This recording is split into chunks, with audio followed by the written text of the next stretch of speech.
بول دے گواہی. کہنے لگے بی بی رب جانتا ہے, رب کا رسول جانتا ہے, پر میں تجھے نہیں جانتا, تو کون ہے؟ کہنے لگی اچھا وہ لوگوں کو بھیج کے تہجد کے بہانے پچھلے دروازے مجھے اندر بلانا, رب تیرا بھول جانا. پھر رونے لگی, پھر مکر کرنے لگی. مجھے بتائیے ایسا کوئی مقدمہ ہو تو لوگ کیا کہتے ہیں؟ یکدم حالات بدلتے ہیں کہ نہیں بدلتے؟ دلی کا ماحول ہی بدل گیا, سارا حرامگی بدل گیا.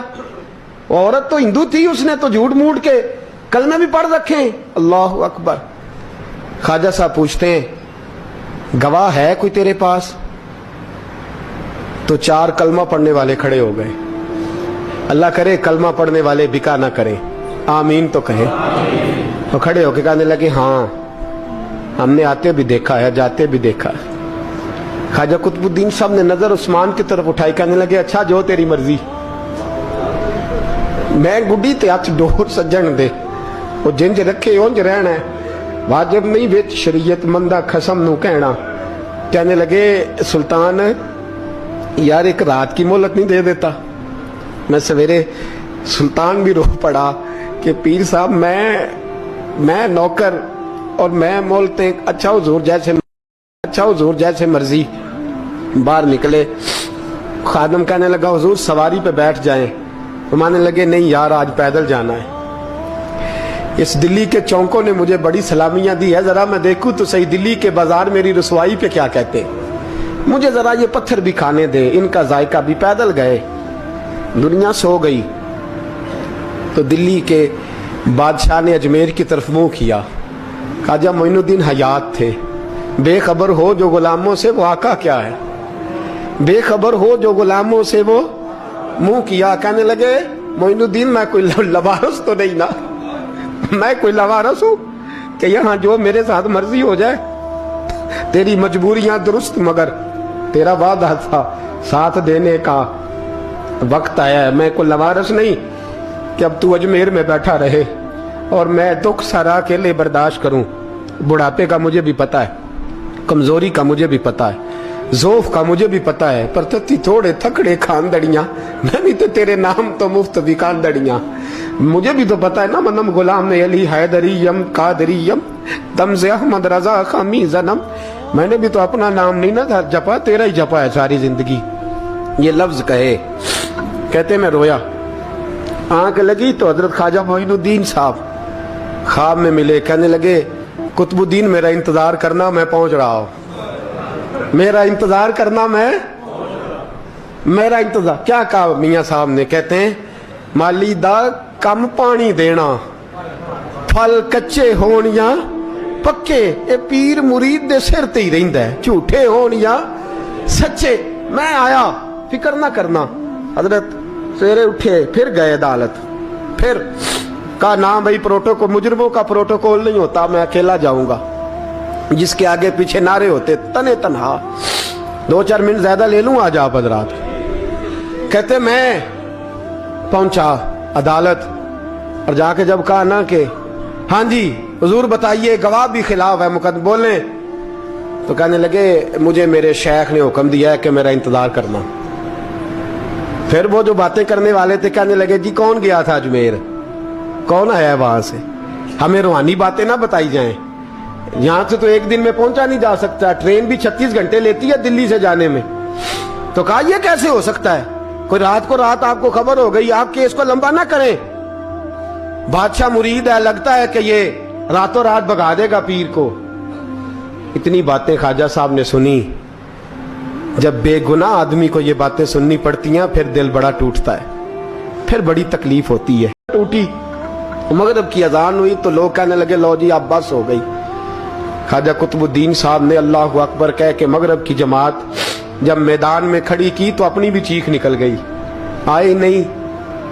لیکن جب نماز کا سلام پھیرا تو خواجہ معین الدین صاحب کی 2 رکعتیں ابھی باقی تھیں. خواجہ صاحب پیچھے نماز پڑھ رہے ہیں, سلام پھیرا, اور نماز کے بعد جب اٹھے نا تو خواجہ صاحب کے سینے کے سینہ لگا. تو کہا حضرت جی میں شہزادہ تھا, آپ نے کہا تھا خشک روٹی کھانا تو میں نے خشک کی کھائی ہے, آپ نے کہا تھا فاقے کرنا تو میں نے کیے ہیں, آپ نے کہا وطن واپس نہیں جانا تو میں نہیں گیا. حضور اس امتحان کا آپ نے بتایا ہی نہیں تھا, کہ مجھے بتا جاتے اب اس سفید داڑھی سے میں جواب دیتا پھروں. خواجہ معین الدین صاحب نے جھٹکا، پیچھے ہٹ، تو زیادہ عزت والا ہے کہ یوسف زیادہ عزت والا تھا؟ تو زیادہ مقام والا ہے کہ عائشہ زیادہ مقام والی تھی؟ چپ کر، یہ کچھ صوفیاء کا طریقہ ہے، چپ کر. عرض کی حضور غلطی ہو گئی، میں پہلے نہیں رویا، تو ملا ہے تو رویا ہو.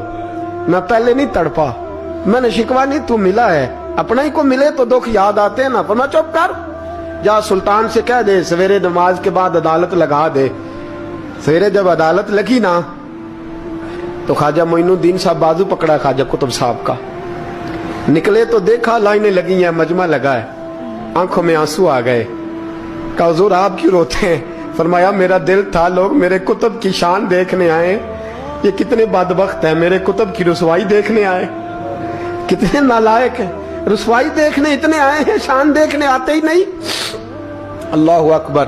جب میدان لگا خواجہ صاحب پہنچے، عورت کو کہنے لگی اللہ سے ڈر جا، وقت تھوڑا ہے، تو مر جائے گی. کہنے لگی مجھے داستانیں نہ سنائیں. قاضی صاحب سے کہنے لگے قاضی صاحب آپ حقیقت حال سے آگاہ ہیں، خیال کریں. کہنے لگے خواجہ صاحب دلیلیں نہ دیں، گواہ لائیں، بات نہ کریں. خواجہ صاحب رحمت اللہ علیہ کہنے لگے گواہوں کو بلاؤ. گواہ آئے تو خواجہ معین الدین صاحب نے نظر، تم ہو میرے کتب پر، میرے کتب کے جرم کے گواہ. ان کی زبانیں کانپنے لگی، ہاتھ کانپنے لگے. میں بولتے کیوں نہیں؟ جب ان کی نظریں جھکی تو بادشاہ کہنے لگا اگر اب تم نے گواہی نہ دی تو تمہیں میں مجرم بنا کے 80 کوڑے ماروں گا. کہنے لگا جی دیکھا ہے ہم نے تہجد کے وقت. جب سب گواہیاں پوری ہو گئی، عورت بھی تڑپ رہی ہے، رو رہی ہے، 2 مہینے کا بچہ گود میں ہے.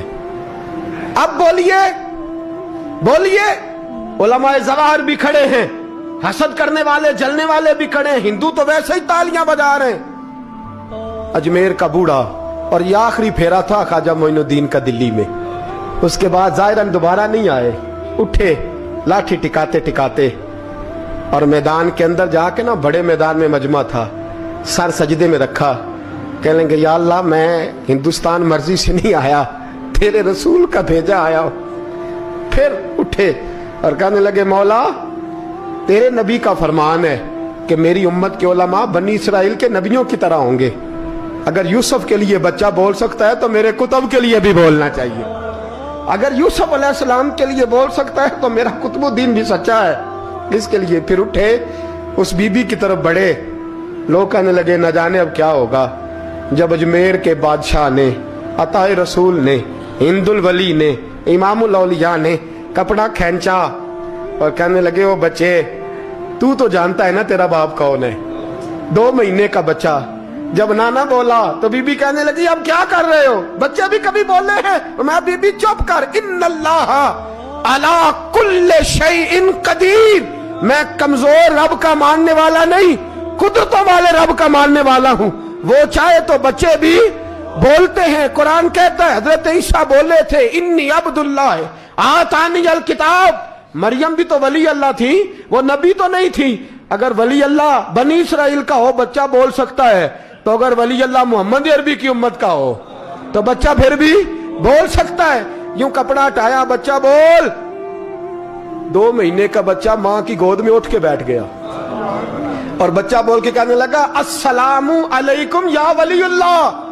جب یہ لفظ ادا کیے تو نعرے لگنے لگے، لوگ رونے لگے. بی بی بے ہوش ہو کے گری. فرمانے لگے مجھے سلام نہ کر، میرے کتب کی بات بتا. کہنے لگا قسم ہے اللہ کی عزت کی، وہ سامنے مجمع جو سردار بیٹھا ہے وہ میرا باپ ہے.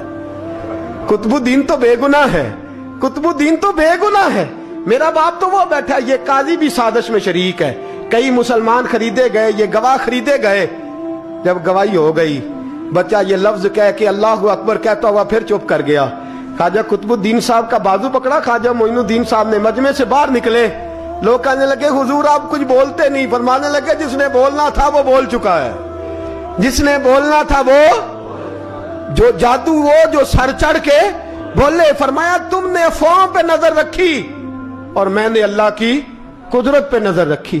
تم نے اس کے کردار کو جھنجھوڑا اور میں نے اس کے کردار کو تعمیر کیا. حضرت سلطان شمس الدین تمش بھی پیچھے دوڑے. کہا حضور کہاں لے جا رہے ہو؟ فرمایا کتب میرا ہے، میں اجمیر ساتھ لے کے جا رہا ہوں. اب میں نے اپنا بچہ تمہارے سپرد، اب میرے پاس رہے گا، تم نے ستایا میری اولاد کو، اب یہ میرے پاس رہے گا، میں نے نہیں تمہیں دینا۔ لوگ راہیں بچھا کے، نظریں بچھا کے بیٹھ گئے، پاؤں میں گر گئے، کہنے لگے حضور ہمارے لیے نہیں، رسول اللہ کے دین کے لیے، ہمارے لیے نہیں، تعمیر شریعت کے لیے، ادائے سنت کے لیے چھوڑ جائیے۔ خواجہ صاحب کہنے لگے قطب الدین جا، تجھے چھوڑ کے جاتا ہوں، اب قیامت تک کوئی تیری رسوائی کی جرت نہیں کر سکے گا۔ عزیز یاد رکھ، نہ افواہوں پہ لگا کریں، نہ کسی برادری، کسی قوم، کسی شخص کے بارے میں ایسی باتیں۔ یہاں تو لوگ گھڑ گھڑ کے چیزیں لاتے ہیں، گھڑ گھڑ کے چیزیں لاتے ہیں، اور جن کی ہیں ان کے پاس بڑے دلائل ہیں اپنی صفائی پیش کرنے کے لیے۔ جو غرباء مساکین ہوتے ہیں وہ بیچارے اپنی عزت پر لگا ہوا داغ دھو بھی نہیں پاتے، ہم بڑا لوگوں پر دھبا لگا کے ثابت کر گزرتے ہیں، اور پھر صدیاں گزر جاتی ہیں۔ میری غربت نے کیا مجھ کو زمانے میں بدنام، تیری دولت نے تیرے عیب چھپا رکھے ہیں۔ اللہ کا قرآن کہتا ہے جب خبر پہنچے تو تحقیق کر، خیال کر، اس کے بعد پھر آگے اس کو بیان کر۔ اللہ ہمیں سمجھنے کی توفیق دے۔ آخر دعوان